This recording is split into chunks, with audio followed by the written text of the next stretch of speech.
Louis Althusser, por Marx, capítulo 4. O Piccolo, Bertolazzi e Brecht. Notas sobre um teatro materialista. Quero fazer aqui justiça à extraordinária representação dada, em julho de 1962, pelo Piccolo Teatro de Milão, no Teatro das Nações. Justiça porque a peça de Bertolazzi, É o Nosso Milan, ficou em geral prejudicada pelas condenações ou pelas queixas da crítica parisiense, e por isso privada do público que merecia. Justiça porque, longe de nos distrair com o espetáculo de velharias rançosas, a escolha e a encenação de Strehler nos lançam no âmago dos problemas da dramaturgia moderna.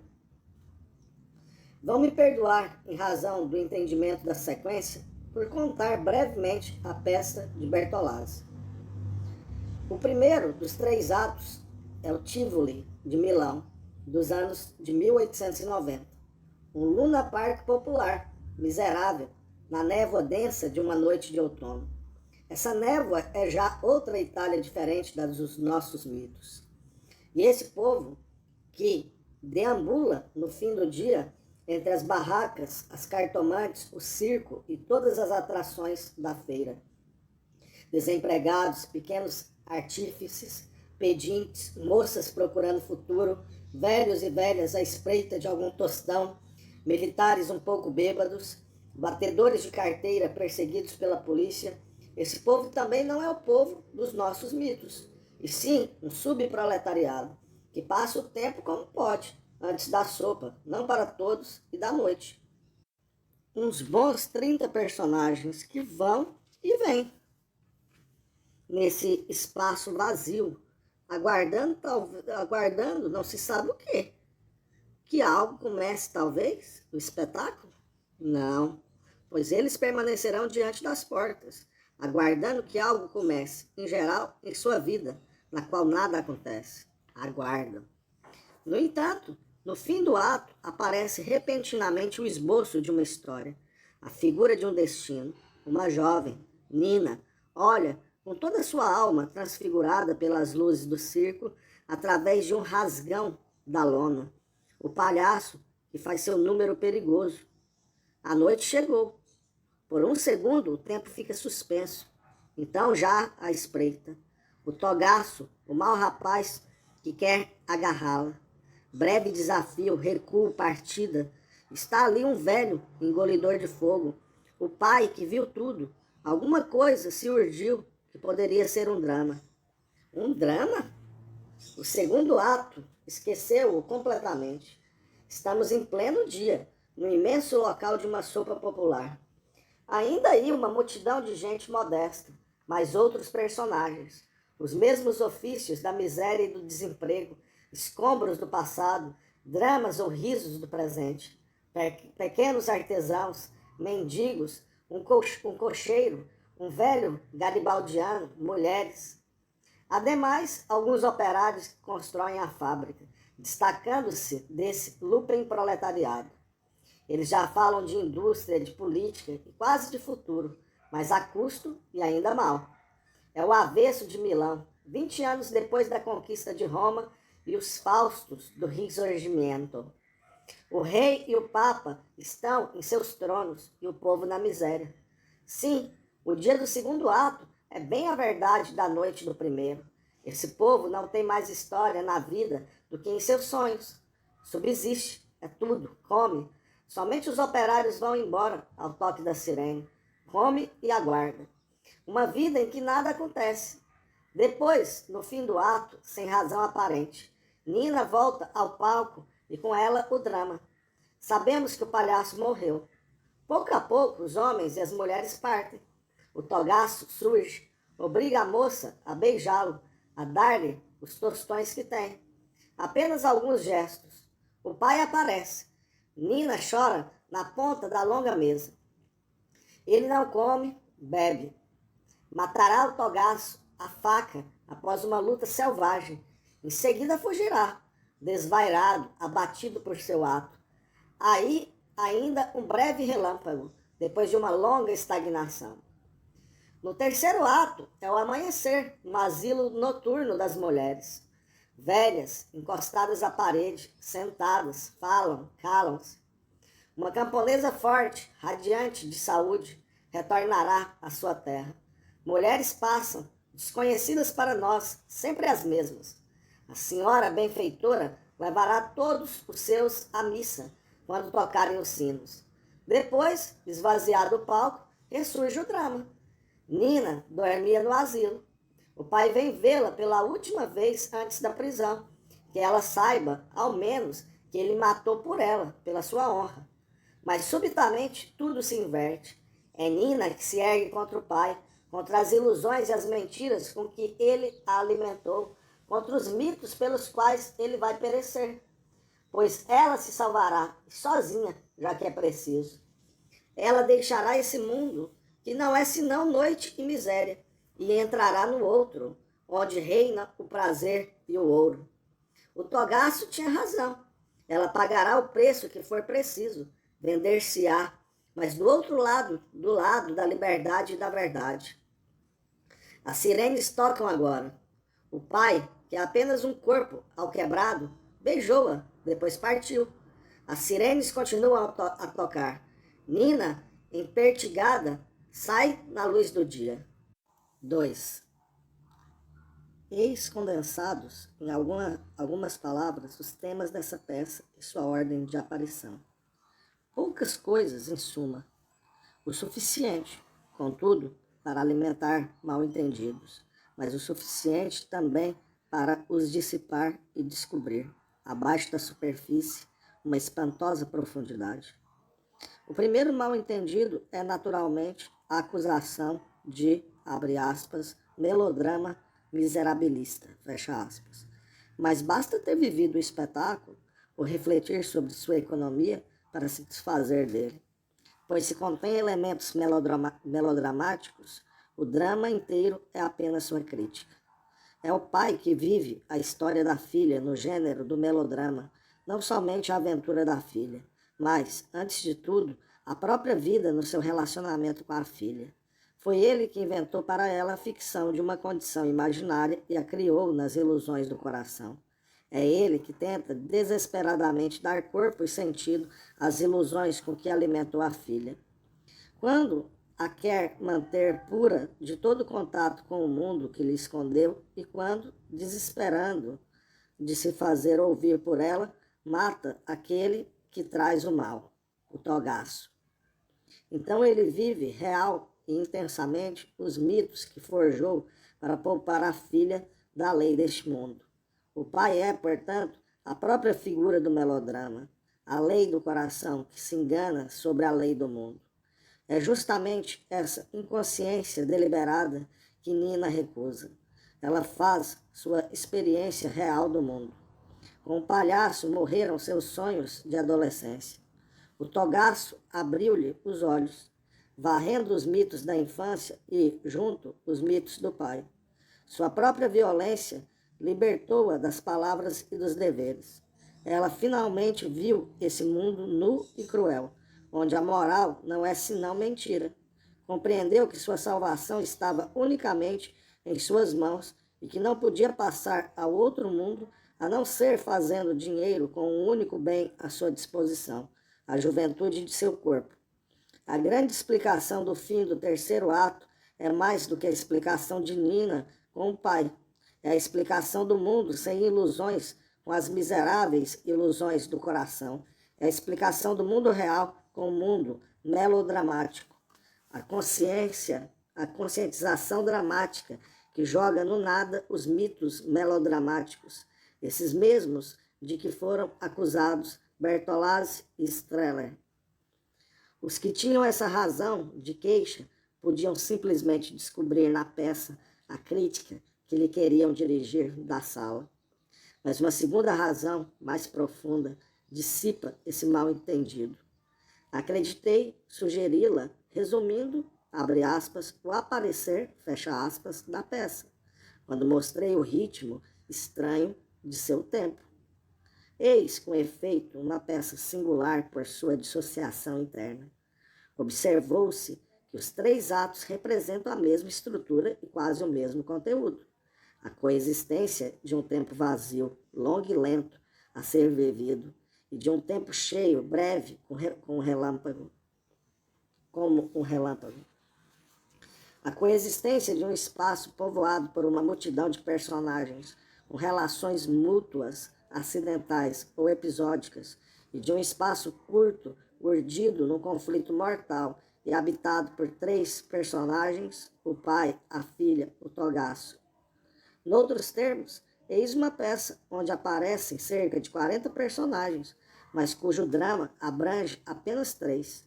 Bem mais do que isso, entre esses dois tempos, ou esses dois espaços, nenhuma relação explícita. Os personagens do tempo são como alheios aos personagens do relâmpago.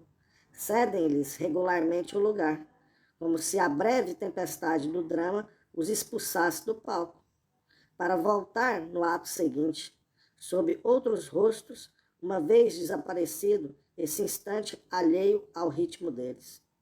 É aprofundando o sentido latente dessa dissociação que se chega ao âmago da peça, pois o espectador vive realmente esse aprofundamento, quando passa da reserva desconcertada ao espanto e depois à adesão apaixonada entre o primeiro e o terceiro ato.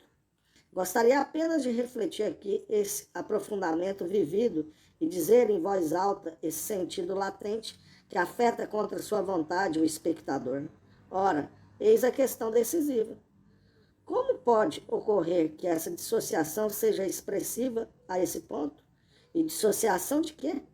Qual é, então, essa ausência de relações para sugerir uma relação latente que afunda e justifica? Como essas duas formas de temporalidade podem coexistir, aparentemente alheias uma à outra, porém unidas por uma relação vívida? A resposta está nesse paradoxo. É justamente a ausência de relações que constitui a relação verdadeira.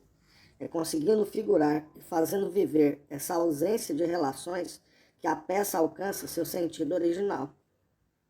Em suma, não creio que lidemos aqui com um melodrama tirado de uma crônica da vida popular de Milão de 1890. Lidamos com uma consciência melodramática criticada por uma existência, a existência do subproletariado milanês em 1890. Sem essa existência, não se saberia de que consciência melodramática se trata. Sem essa crítica da consciência melodramática, não se perceberia o drama latente da existência do subproletariado milanês, sua impotência. O que significa, com efeito, essa crônica da existência miserável que constitui o essencial dos três atos? Por que o tempo dessa crônica é esse desfile de seres perfeitamente tipificados, perfeitamente anônimos e intercambiáveis? Por que esse tempo dos encontros esboçados, das conversas mútuas, das disputas começadas, é justamente um tempo vazio? Por quê? À medida que se alcança do primeiro ao segundo, depois ao terceiro ato, esse tempo tende ao silêncio e à imobilidade? No primeiro ato, há ainda a aparência da vida e do movimento no palco. No segundo, todos estão sentados e alguns já começam a calar-se. No terceiro ato, as velhas fazem parte das paredes. Enfim, por que tudo isso, senão para sugerir o conteúdo efetivo desse tempo miserável, um tempo em que nada acontece, um tempo sem esperança nem futuro, em que o próprio passado está imobilizado na repetição, o velho garibaldiano, em que o futuro mal se procura por meio de balbúcios políticos dos pedreiros que estão construindo a fábrica, um tempo em que os gestos não têm sequência nem efeito, em que tudo se resume, portanto, a algumas trocas no plano da vida cotidiana, em discussões ou disputas abortadas, ou que a consciência de sua presunção faz voltar ao nada. Em suma, um tempo parado, no qual nada acontece, ainda que se pareça com a história, um tempo vazio e suportado como vazio, o próprio tempo da condição deles. Não conheço nada tão magistral nesse aspecto quanto a encenação do segundo ato, porque ela nos dá justamente a percepção direta desse tempo. No primeiro ato, pode-se duvidar se o terreno baldio de Tivoli não combinava apenas com a indolência dos desempregados ou dos distraídos que vêm. No fim do dia, vaguear em torno de algumas ilusões e de algumas luzes fascinantes. No segundo ato, não se pode resistir à evidência de que o cubo vazio e fechado desse refeitório popular é a própria forma do tempo da condição desses homens. Na parte inferior de uma imensa parede gasta pelo uso e quase no limite de um teto inacessível, coberta de inscrições regulamentares meio apagadas pelos anos, mas ainda legíveis, estão duas imensas mesas compridas, paralelas à ribalta, uma em primeiro plano, a outra em segundo. E atrás, contra a parede, uma barra de ferro horizontal delimitando a via de acesso ao refeitório. É por ali que virão os homens e as mulheres. À direita, uma alta divisória, perpendicular à linha das mesas, separa a sala das cozinhas. 2 guichês, um para o álcool, outro para a sopa. Atrás da divisória, as cozinhas, panelas fumegantes e o cozinheiro imperturbável. Esse campo imenso das mesas paralelas, em sua nudez, esse fundo interminável de parede, compõe um lugar de uma austeridade e de uma vacuidade insustentáveis. Alguns homens estão sentados às mesas, aqui e ali, de frente ou de costas. Falarão de frente ou de costas, como estão sentados, num espaço grande demais para eles, que nunca conseguirão preencher. Esboçarão aí suas trocas irrisórias, mas por mais que tentem deixar seu lugar, reunir-se a um vizinho ocasional, o qual, por cima das mesas e bancos, acaba de lançar um dito a rebater, jamais abolirão mesas nem bancos, que para sempre os separam deles mesmos, debaixo do imutável regulamento mudo que os domina. Esse espaço é bem o tempo da vida deles. Um homem aqui, um homem ali. Streller os distribuiu. Eles permanecerão onde estão, comendo, parando de comer, comendo de novo. É então que os próprios gestos adquirem todo seu sentido. Esse personagem que se vê no início da cena, de frente, com o rosto pouco mais alto do que o prato, que ele gostaria de segurar com as 2 mãos. O tempo que ele leva para encher a colher, levá-la até a boca mais alto do que ela, num gesto interminável para se assegurar bem de não deixar cair nada, a boca, por fim cheia, controlando sua ração, avaliando a quantidade antes de deglutir. Nota-se então que os outros, de costas, fazem os mesmos gestos, o cotovelo erguido alto que fixa as costas em seu desequilíbrio. Vê-se que comem, ausentes, como se veem todos os ausentes, os outros que em Milão e em todas as grandes cidades do mundo realizam os mesmos gestos sagrados, porque é toda a sua vida, e nada lhes permite viver de outra maneira seu tempo. Os únicos que terão ar de se apressarem, os pedreiros, pois a sirene marca a cadência de sua vida e seu trabalho. Que eu saiba, nunca se figurou com tanta força na estrutura do espaço, na distribuição dos lugares e dos homens, na duração dos gestos elementares, a relação profunda dos homens com o tempo que vivem. Ora, eis o essencial. A essa estrutura temporal da crônica opõe-se outra estrutura temporal, a do drama, pois o tempo do drama, Nina, é cheio. Alguns lampejos, um tempo amarrado, um tempo dramático, um tempo no qual não pode não ocorrer história, um tempo movido de dentro por uma força irresistível, produzindo ele mesmo seu conteúdo. É um tempo dialético por excelência, um tempo que abole o outro e as estruturas de sua figuração espacial. Quando os homens deixaram o refeitório, permanecendo apenas Nina, seu pai e o togaço, algo subitamente desapareceu, como se os convivas tivessem levado consigo todo o cenário. O golpe de gênio de Sterner, ter feito de 2 atos um único e representado no mesmo cenário 2 atos diferentes. O próprio espaço das paredes e das mesas, a lógica e o sentido desses lugares, como se só o conflito substituísse esse espaço visível e vazio por outro espaço invisível e denso, irreversível, de uma única dimensão, aquela que o precipita para o drama, enfim, que deveria precipitá-lo, se houvesse verdadeiramente drama. É precisamente essa oposição que dá à peça de Bertolazzi sua profundidade. Por um lado, um tempo não dialético, em que nada acontece sem necessidade interna provocando a ação, o desenvolvimento. Por outro, um tempo dialético, o do conflito, impelido por sua contradição interna a produzir seu devir e seu resultado. O paradoxo de El Nos Milan é que a dialética aparece aqui, por assim dizer, literalmente, nos bastidores, em algum lugar, num canto do palco e no fim dos atos. Essa dialética, que, no entanto, parecia indispensável a toda obra teatral, é em vão que a esperamos. Os personagens não lhe dão importância. Ela leva o tempo necessário e nunca chega senão no fim. Primeiro de noite, quando o ar está pesado das corujas ilustres, depois, passado meio-dia, quando o sol já está a descer, por fim, quando desperta a aurora. Essa dialética chega sempre quando todo mundo já partiu. Como entender o atraso dessa dialética? Está atrasada como a consciência em Hegel e em Marx? Mas como a dialética pode estar atrasada? Com esta única condição, ser o outro o nome de uma consciência. Se a dialética de El Nos Milan transcorre nos bastidores, num canto de palco, é que ela é apenas a dialética de uma consciência. E é por isso que sua destruição é condição prévia de toda dialética real. Lembrem-se das análises de Marx, que Marx dedica na Sagrada Família aos personagens de Eugène Sue. A mola propulsora de seu comportamento dramático é sua identificação com os mitos da moral burguesa. Esses miseráveis vivem sua miséria dentro dos argumentos da consciência moral e religiosa, sob europeus emprestados. Disfarçam aí seus problemas e até sua condição.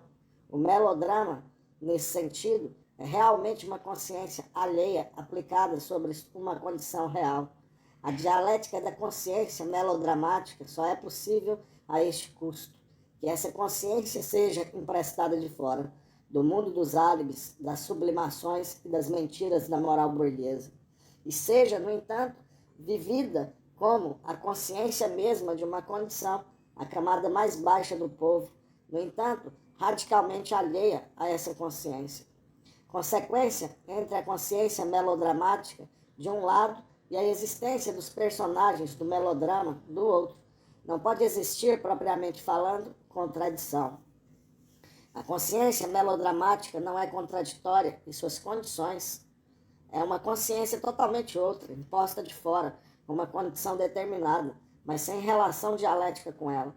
É por isso que a consciência melodramática só pode ser dialética com a condição de ignorar suas condições reais e se entrincheirar no seu mito. Protegida do mundo, ela desencadeia então todas as formas fantásticas de um conflito ofegante que nunca encontra a paz de uma catástrofe, a não ser no estrondo de outra. Ela confunde esse alarido com o destino e sua sufocação com a dialética. A dialética gira no vazio, porque não é senão a dialética do vazio, para sempre cortada do mundo real. Essa consciência alheia, sem ser contraditória, e suas condições, não pode sair de si por ela mesma, por sua dialética. Precisa de uma ruptura e do reconhecimento destinada. A descoberta da não dialeticidade dessa dialética. Eis o que nunca se encontra em Sue, mas vê-se em El Nos Milan. A última cena dá, enfim, a razão do paradoxo da peça e de sua estrutura. Quando Nina enfrenta o pai, quando o manda de volta à noite com seus sonhos, é ao mesmo tempo com a consciência melodramática do pai e com sua dialética que ela rompe. Acabaram-se para ela esses mitos e os conflitos que desencadeiam. Pai, consciência, dialética, ela joga tudo fora e transpõe o limiar do outro mundo, como para mostrar que é lá que as coisas acontecem. É lá que tudo começa, que tudo já começou. Não só a miséria deste pobre mundo, mas também as ilusões irrisórias de sua consciência. Essa dialética que tem direito apenas a um pedacinho de palco, do lado de uma história que ela nunca consegue invadir nem dominar, figura muito exatamente a relação quase nula de uma falsa consciência com uma situação real. Essa dialética, por fim, expulsa do palco, é a sensação da ruptura necessária que a experiência real impõe, alheia ao conteúdo da consciência. Quando Nina transpõe a porta que se separa do dia, ainda não sabe o que será a sua vida, que perderá talvez. Quanto a nós, sabemos pelo menos que ela parte para o verdadeiro mundo, o qual, salvo erro, é o do dinheiro, mas também o que produz a miséria e impõe a miséria até sua consciência do drama. Marx não dizia outra coisa quando invalidava a falsa dialética da consciência, mesmo popular, para passar à experiência e ao estudo do outro mundo, o do capital. Aqui talvez queiram deter-me e opor-me que aquilo que reflito da peça ultrapassa a intenção de seu autor e que entrego a Bertolazzi o que pertence de direito a Strehler. Direi, porém, que essa observação não tem sentido, pois o que está aqui em causa é a estrutura latente da peça e nada mais. Pouco importa as intenções explícitas de Bertolazzi. O que conta, além das palavras, dos personagens e da ação de sua peça, é a relação interna dos elementos fundamentais de sua estrutura. Irei mais longe. E pouco importa que Bertolazzi tenha buscado conscientemente ou produzido inconscientemente essa estrutura. Ela constitui a essência de sua obra. Só ela permite compreender a interpretação de Strehler e a reação do público. É porque Strehler teve uma consciência aguda das implicações dessa estrutura singular, porque sua encenação e sua direção de atores se submeteram a ela, que o público ficou transtornado.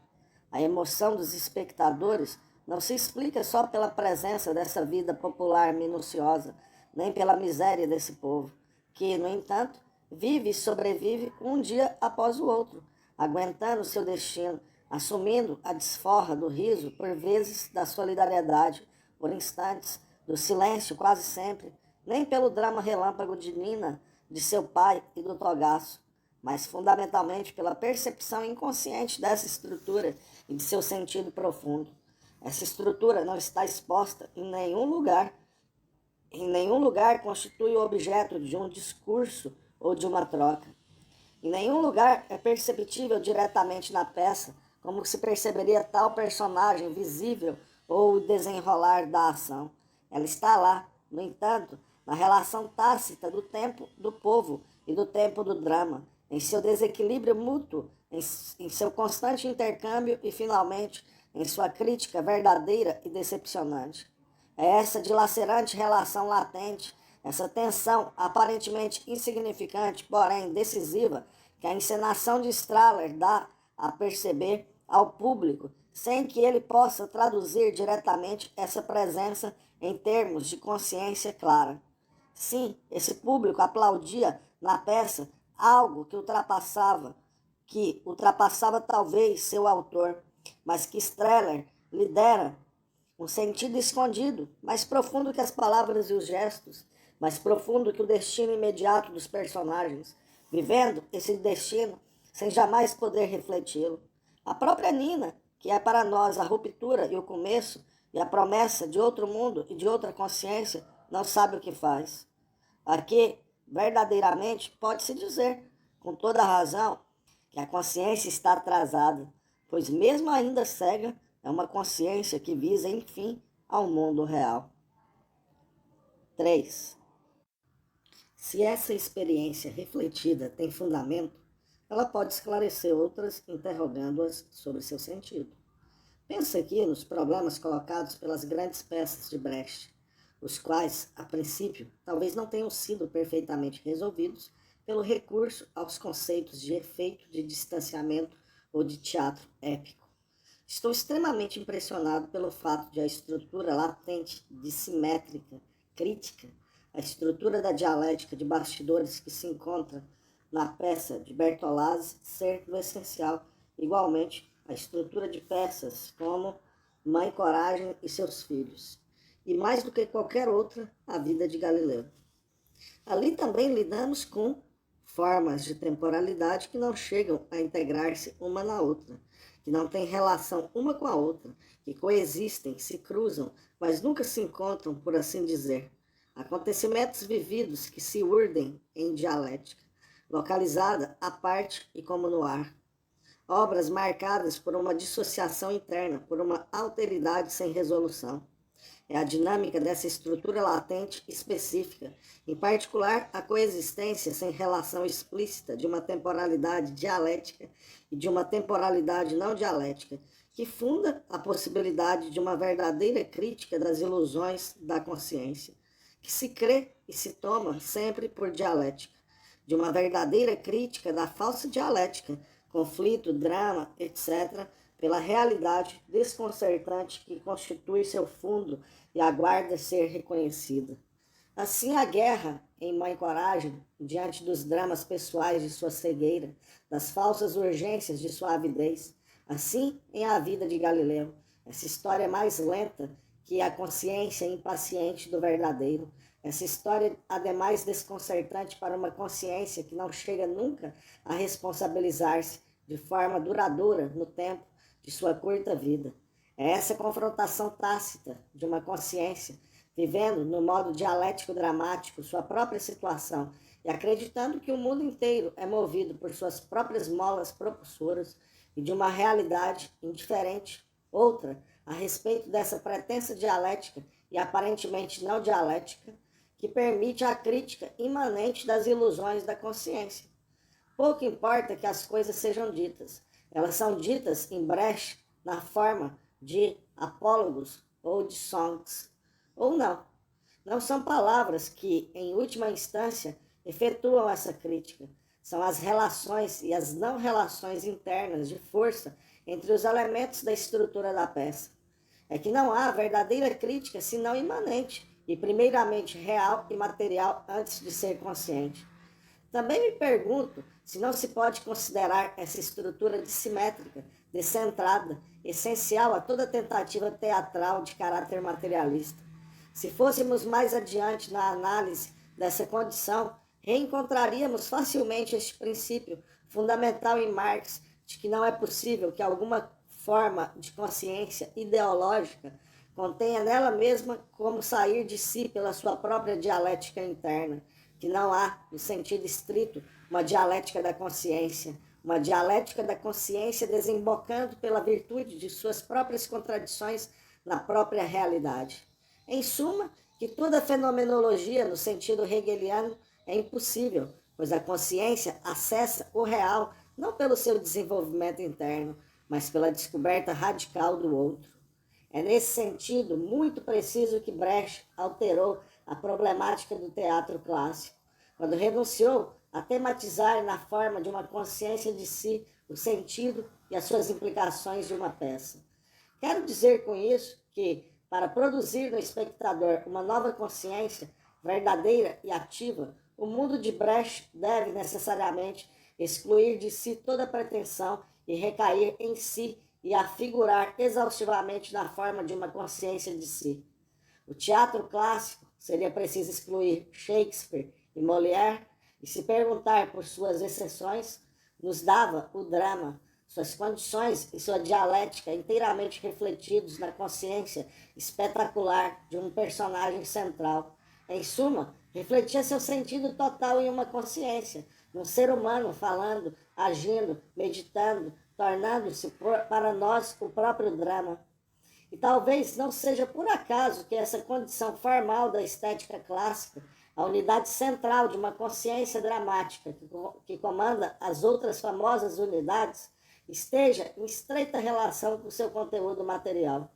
Gostaria de sugerir aqui que a matéria ou os temas do teatro clássico, a política, a moral, a religião, a honra, a glória, a paixão, etc., são justamente temas ideológicos e continuam a sê-lo, sem nunca ser questionada, isto é, criticada, sua natureza de ideologia. A própria paixão, oposta ao dever ou à glória, é apenas um contraponto ideológico, nunca é a dissolução efetiva da ideologia.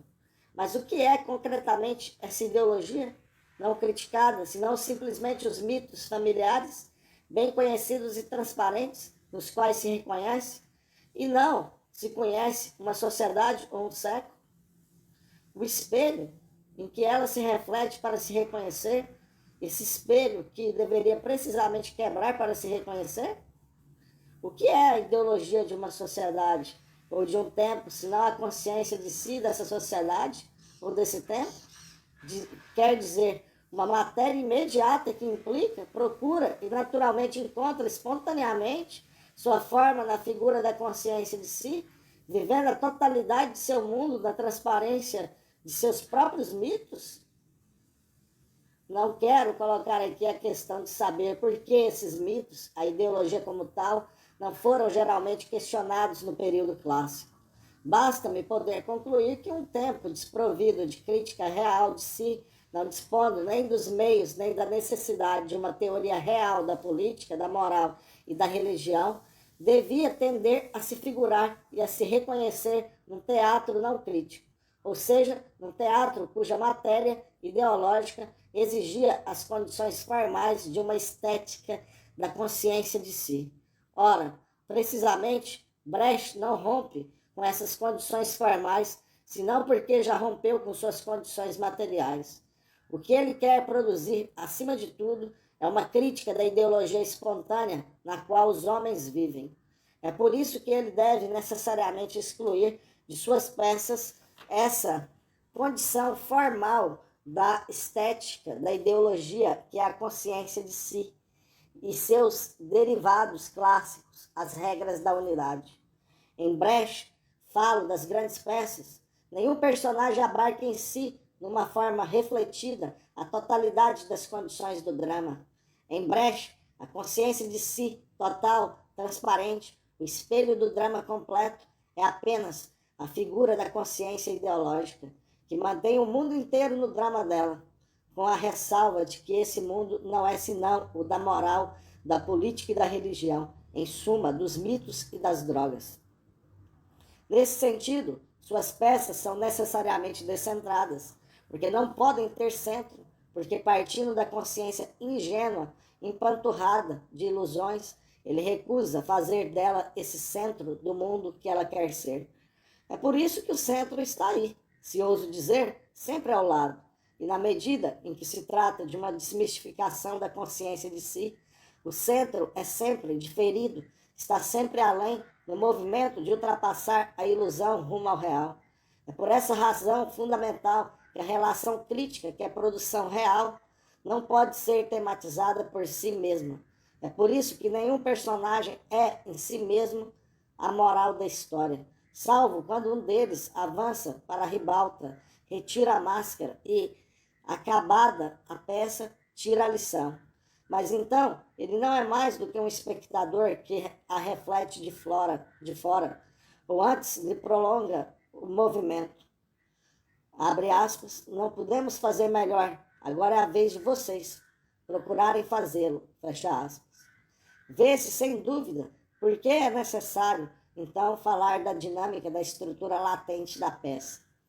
É preciso falar de sua estrutura na medida em que a peça não se reduz a seus atores nem às relações deles expressadas, mas à relação dinâmica existente entre consciências de si alienadas na ideologia espontânea, Mãe Coragem, os filhos, o cozinheiro, o padre, entre outros, e as condições reais de sua existência, a guerra, a sociedade.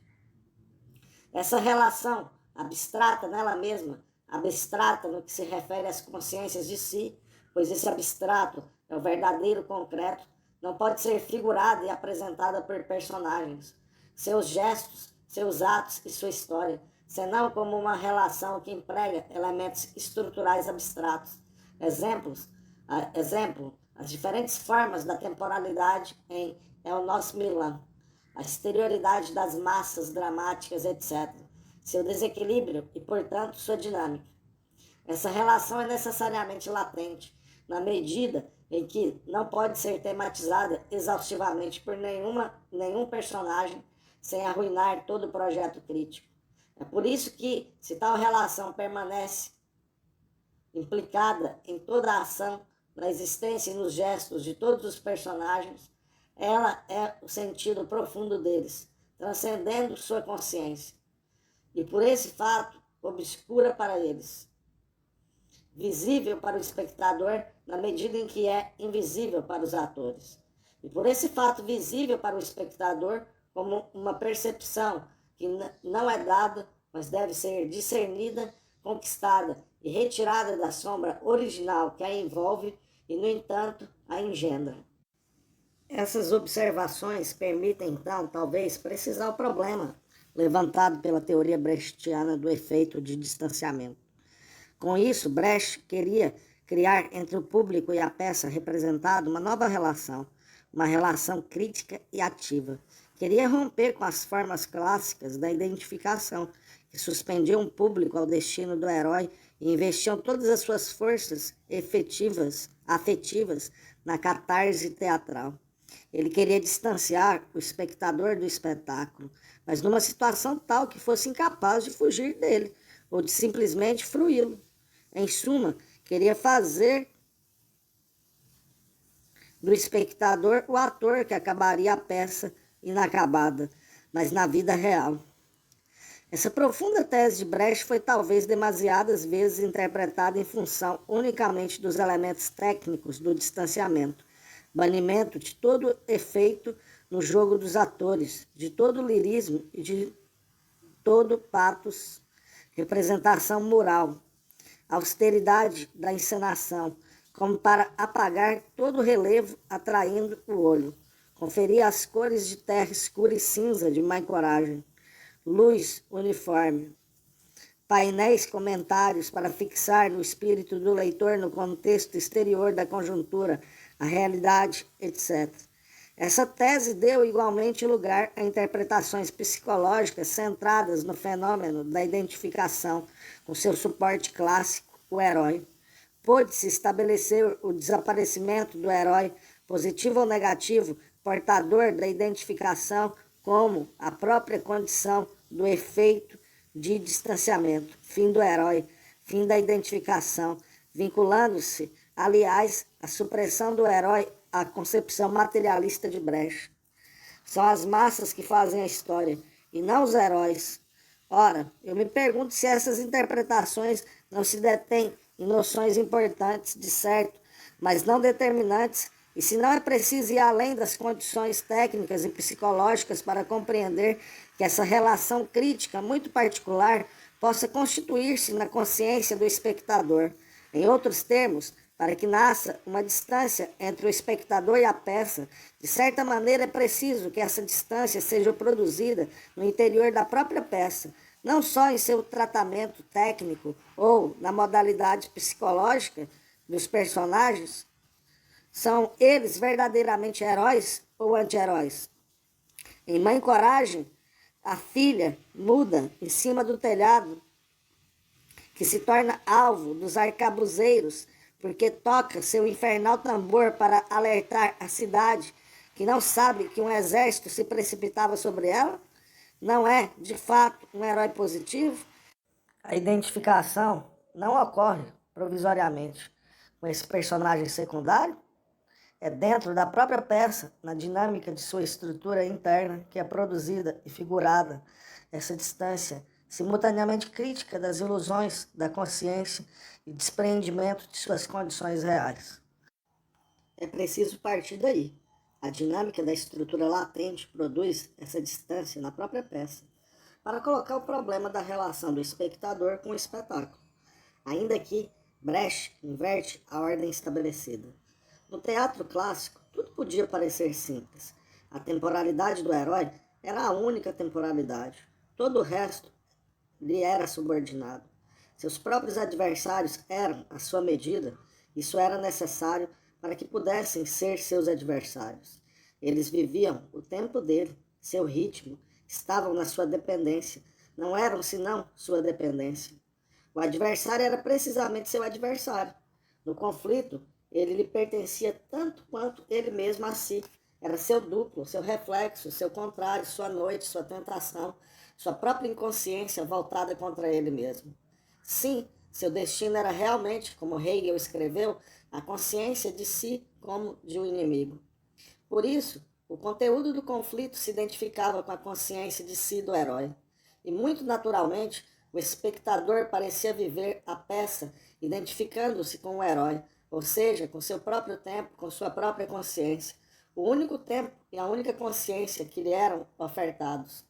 Na peça de Bertolazzi e nas grandes peças de Brecht, essa confusão torna-se impossível em razão de sua estrutura dissociada. Não é que os heróis tenham desaparecido porque Brecht os baniu de suas peças, mas por mais heróis que sejam, dentro da própria peça, a peça os torna impossíveis, aniquila-os, eles e a consciência deles, e a falsa dialética da consciência deles. Essa redução não é o efeito só da ação ou da demonstração que dela fariam, por vocação, certos personagens populares sobre o tema, nem Deus nem César, nem é o resultado só da peça entendida como uma história em suspenso. Ela se efetua não no plano dos detalhes ou da continuidade, mas no plano mais profundo da dinâmica estrutural da peça. Preste-se bem atenção a este ponto. Até aqui tinha-se falado só da peça, agora trata-se da consciência do espectador. Gostaria de indicar brevemente que não se trata de um novo problema, como se poderia crer, e sim do mesmo problema. Todavia, para admiti-lo, é preciso primeiro consentir em desautorizar dois modelos clássicos da consciência espectadora que obnubilam a reflexão. O primeiro modelo nefasto é, de novo, mas no espectador dessa vez, o modelo da consciência de si. Está decidido, o espectador não se identifica com o herói, é mantido à distância. Mas então, ele não é, fora da peça, aquele que julga? Faz as contas e tira a conclusão? Dão-lhe mãe coragem. Cabe a ela representar. A ele cabe julgar. No palco, a figura da cegueira, na poltrona, a figura da lucidez, conduzida à consciência por 2 horas de inconsciência. Mas essa divisão dos papéis equivale a dar à sala o que o rigor recusa ao palco. Na verdade, o espectador não é a título nenhum essa absoluta consciência de si que a peça não pode tolerar. Nem a peça contém o juízo final de sua própria história, nem o espectador é o juiz supremo da peça. Também ele vê e vive a peça como uma falsa consciência questionada. O que ele é, então, senão o irmão dos personagens, preso como eles nos mitos espontâneos da ideologia, nas suas ilusões e formas privilegiadas? Se ele é mantido a uma determinada distância da peça, pela própria peça, não é que se queira poupá-lo ou instaurá-lo como juiz. É, ao contrário, para o prender e arregimentar nessa aparente distância, nessa estranheza, para fazer dele essa distância mesma, que não é senão crítica ativa e viva. Mas então, deve-se, certamente, desautorizar o segundo modelo da consciência espectadora, que aparece até não poder mais, o modelo da identificação. Gostaria de colocar aqui nitidamente a questão, em vez de respondê-la verdadeiramente. Quando se invoca, para pensar o estatuto da consciência espectadora, o conceito de identificação com o herói, não se corre o risco de uma assimilação duvidosa? A rigor, o conceito de identificação é psicológico, mas precisamente analítico. Longe de mim pensar em contestar a eficácia de processos psicológicos no espectador sentado diante do palco. Mas é preciso dizer que os fenômenos de projeção, sublimação, etc., que podem ser observados, descritos e definidos em situações psicológicas controladas, não podem por si sós dar conta de um comportamento complexo tão específico quanto o do espectador que assiste a uma representação. Esse comportamento é, antes de tudo, um comportamento social e cultural estético. E por essa razão é também um comportamento ideológico. É, de certo, uma tarefa importante elucidar a inserção dos processos psicológicos concretos, tais como, em seu sentido psicológico rigoroso, a identificação, a sublimação, a catarse, etc., no comportamento que os ultrapassa. Mas essa primeira tarefa não pode, sob pena de cair no psicologismo, abolir a segunda, a definição da especificidade da própria consciência espectadora. Se essa consciência não se reduz a uma pura consciência psicológica, se ela é uma consciência social, cultural e ideológica, não se pode pensar sua relação com o espetáculo unicamente na forma de identificação psicológica. Antes de se identificar psicologicamente com o herói, a consciência espectadora, com efeito, reconhece-se no conteúdo ideológico da peça e nos termos próprios desse conteúdo. Antes de ser a ocasião de uma identificação consigo na forma de um outro, o espetáculo é, fundamentalmente, a ocasião de um reconhecimento cultural e ideológico. Esse reconhecimento de si supõe, no princípio, uma identidade essencial, que se torna possíveis na condição de psicológicos, os próprios processos de identificação. Aqui une os espectadores e os atores reunidos no mesmo lugar, por uma mesma noite. Sim, estamos primeiro unidos por essa intuição que é o espetáculo, porém, mais profundamente unidos pelos mesmos mitos, pelos mesmos temas que nos governam sem nosso consentimento, pela mesma ideologia espontaneamente vivida. Sim, embora ele seja por excelência o dos pobres, como em El Nosso Milã, comemos o mesmo pão, temos as mesmas cóleras, as mesmas revoltas, os mesmos delírios. Ao menos na memória, onde ronda incessantemente esse possível iminente, se não a mesma prostração diante de um tempo que nenhuma história move. Sim, como Mãe Coragem, temos a mesma guerra à porta e a 2 dedos de nós. Se não em nós, a mesma horrível cegueira, a mesma cinza nos olhos, a mesma terra na boca. Temos a mesma aurora e a mesma noite, aproximamo-nos dos mesmos abismos, nossa inconsciência. Compartilhamos a mesma história e é por aí que tudo começa. É por isso que, desde o princípio, somos nós mesmos, de antemão, a própria peça. E pouco importa, então, que conheçamos seu fim, visto que ela não desembocará nunca senão em nós mesmos, ou seja, ainda no nosso mundo. É por isso que, desde o início, e antes mesmo que ele se coloque, o falso problema da identificação está resolvido pela realidade do reconhecimento. A única questão é saber então qual será o destino dessa identidade tácita, esse reconhecimento imediato de si. O que o autor fez disso? O que farão os atores movidos pelo mestre de obras Brecht e Strehler? O que tornará esse reconhecimento de si ideológico?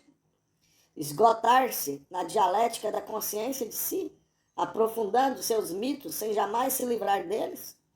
Pôr no centro do jogo esse espelho infinito? Ou então deslocá-lo, jogá-lo para os lados, agarrá-lo e perdê-lo, deixá-lo, voltar a ele, submetê-lo de longe a forças alheias e tão tensas que ele acabe, como por essa ressonância física que quebra um copo à distância, por não ser mais subitamente do que um amontoado de estilhaços no chão. Retomando, para terminar, esta tentativa de definição, que gostaria de ser apenas um problema mais bem colocado, parecerá que a própria peça é a consciência do espectador, pela razão essencial de que o espectador não tem outra consciência, senão o conteúdo que o une de antemão à peça e o desenvolvimento desse conteúdo na própria peça. O novo resultado que a peça produz, a partir desse reconhecimento de si, do qual ela é a figura e a presença. Brecht tinha razão. Se o teatro tem como objeto unicamente ser o comentário, mesmo dialético, desse reconhecimento, desse conhecimento imutável de si, o espectador conhece de antemão a música, é a sua música. Se o teatro, ao contrário, tem como objetivo abalar essa figura intangível, pôr em movimento o imóvel, essa imutável esfera do mundo mítico, da consciência ilusória, então a peça é verdadeiramente o desenvolvimento, a produção de uma nova consciência no espectador, inacabada como toda consciência, mas movida por esse mesmo inacabamento, essa distância conquistada, essa obra inesgotável da crítica em ato.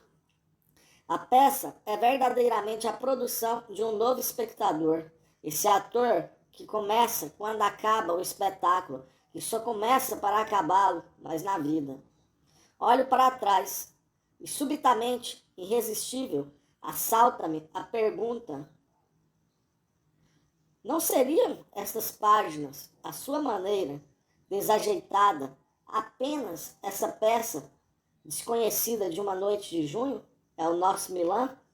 Prosseguindo em mim seu sentido inacabado, procurando em mim, contra minha vontade, abolidos agora todos os atores e cenários, o advento de seu discurso mudo? Louis Althusser, agosto de 1962.